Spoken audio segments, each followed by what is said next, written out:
Hello, everyone. Welcome to another live stream here outside my YouTube channel.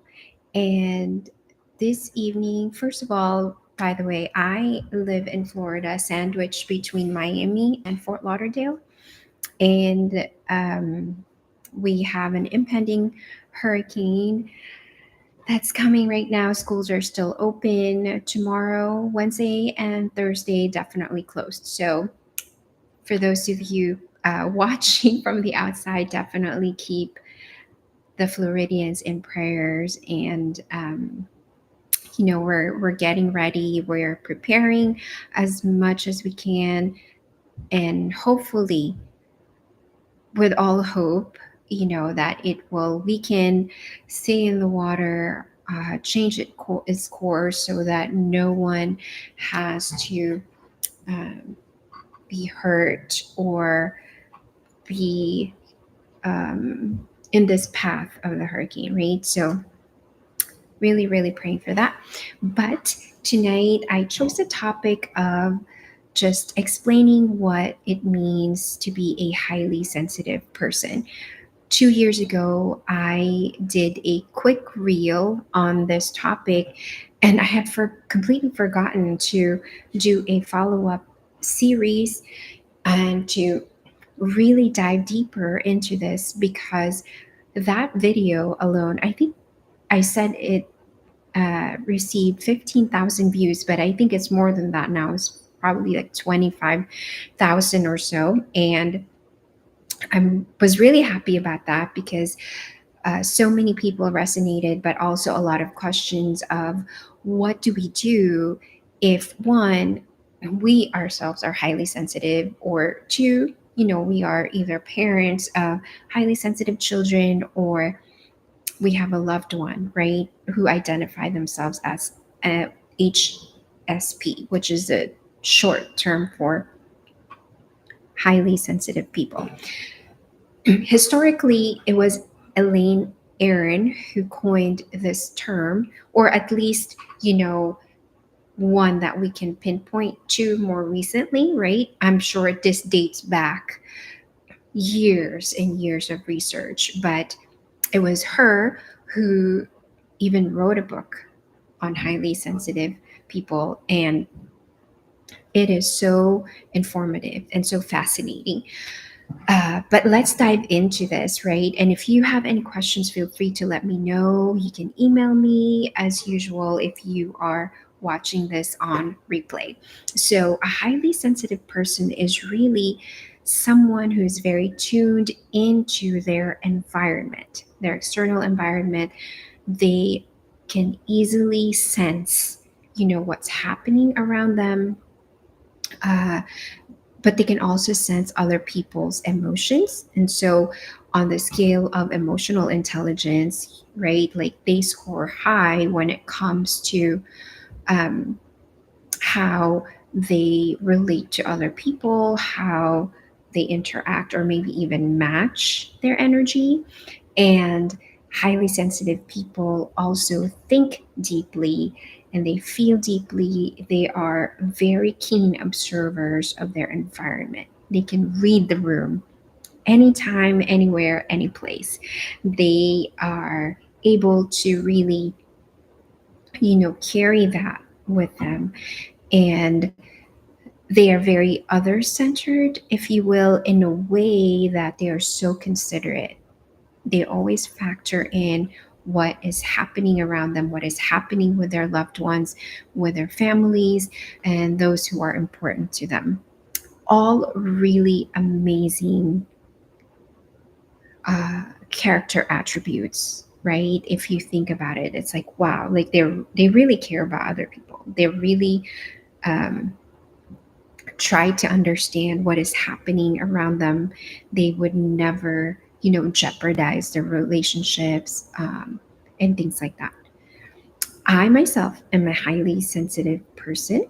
I am very tuned in to my environment, and this is really interesting, right? For me, I don't know that this has a scientific backing. Maybe it does. Um, but I've taken what's called spiritual gifts many times, right? So I am of Christian faith, and I've served in the ministries for different ministries for a very long time, and every single time, I take this spiritual gifts test because we all have different giftings, and when it comes to spiritual gifts, my top three are always the same, and they are mercy, hospitality, and shepherding. So, mercy, hospitality, and shepherding all have to do with people who are hurting, right? And nursing wounds, if you will, spiritual or otherwise, right? Like emotional wounds and things like that. And I am also an introvert, but the hospitality part there is because I also like to be in community. I like to listen to other people's stories, and I love it when people around me, share their, whether it's their success stories or things that they're going through, or whatever God is teaching them in their lives, right? So that is me as a highly sensitive person. Now, there are many different factors for high sensitivity. Uh, I might be able to talk about a couple of them, the probably top two, if you will, but not the only explanation, right? The first one has to do with the sensitivity of the nervous system. So, people who are highly sensitive could also have um, sensory sensitivity. So, they might not like a lot of noise, crowds, or they get overstimulated easily because of just, those things that are happening, in a world that is so fast paced and extroverted and loud, right? So there's that. And uh, the sensitivity really is through those physical, tangible things, but also affects them emotionally. Now that I'm speaking about that, we will also dive into the window of tolerance when it comes to the highly sensitive person. But let me gather my thoughts through those elements with those elements first. So it had sensitivity has to do with the nervous system, where there's three levels of, it's kind of like, if you think of the nervous system as a ladder, there's the dorsal, which is the shutdown, and then there's the sympathetic, and then there's the flow state, right? So you've got three levels, and a highly sensitive person, you know, can toggle between, their nervous system has a very low tolerance for wiring. The wiring of their nervous system is low for the tolerance of just like loudness or fast pace or changes, right? Even changes can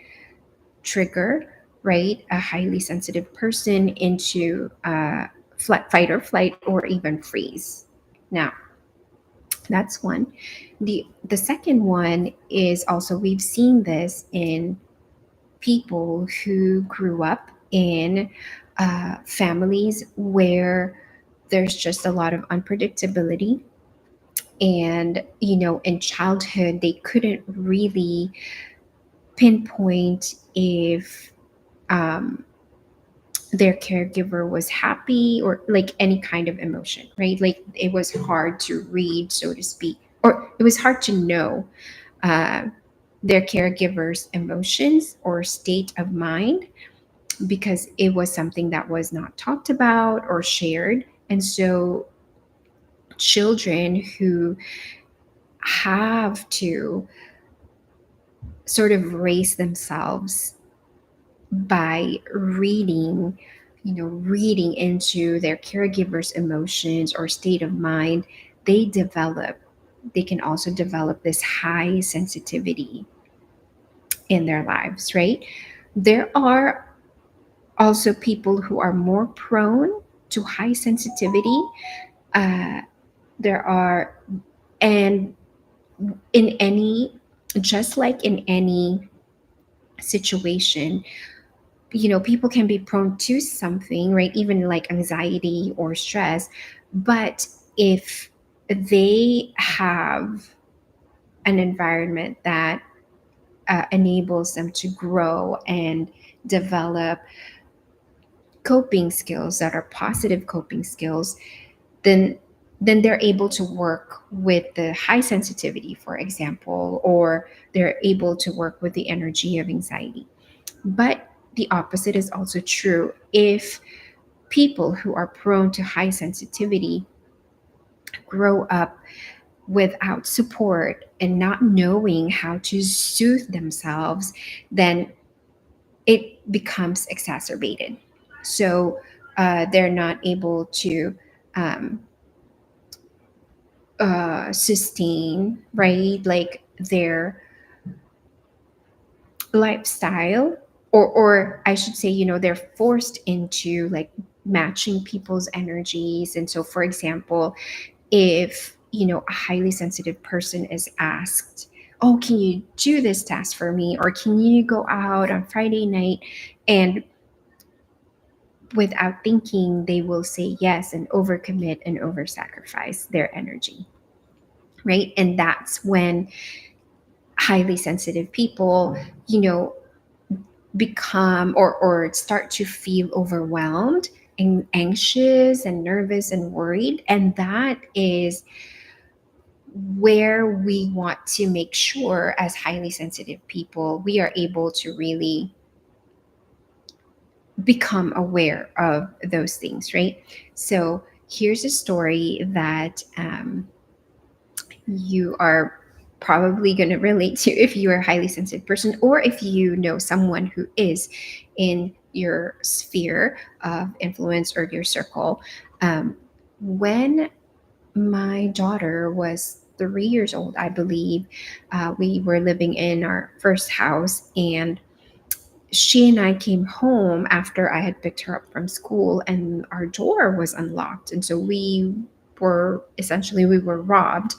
A robber came in and broke into our house. And um, with all the adrenaline and all the shock, this highly sensitive person, what I ended up doing? I ended up going to sleep.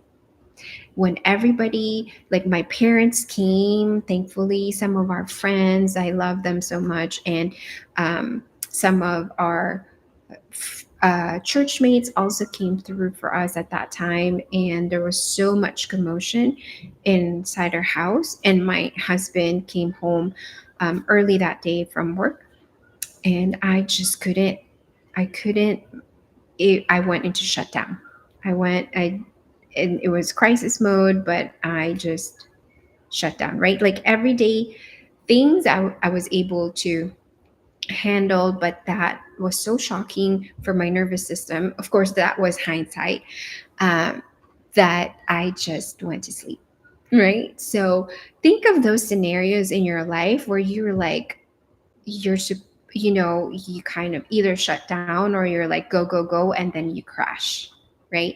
And then there was another time I remember when my mom then got diagnosed of lung cancer and eventually passed away. But those that year that that happened again, it was like just high emergency alert. I knew that my nervous system, was just uh, very much hypervigilant, and just the adrenaline, right? Like rushing through my body, um, and my mind. But I was very fully present that then.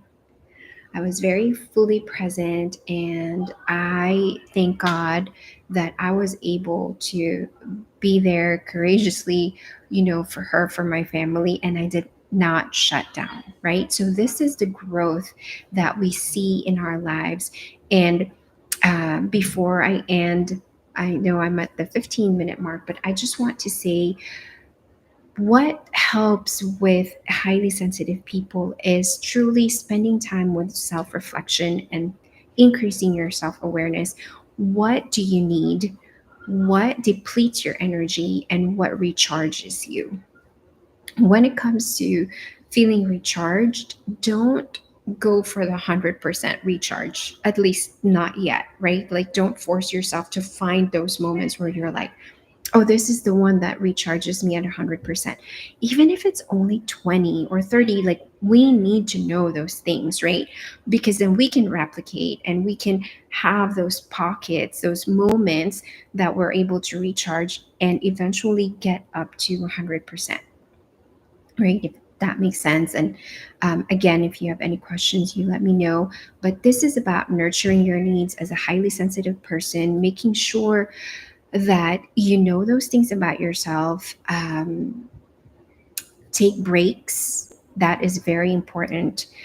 Make sure that you have a good night's sleep, quality sleep, because lack of sleep slows down the reaction time, right? And that's not just for highly sensitive people. This is like across the board.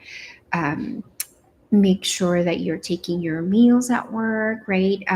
Taking your full break, eating your meals mindfully, um, regulating your emotions, processing your emotions, very, very important. Saying no to people, checking your calendar before you say yes, taking a pause, asking people to clarify what they need from you so that you are not overcommitting yourself, right?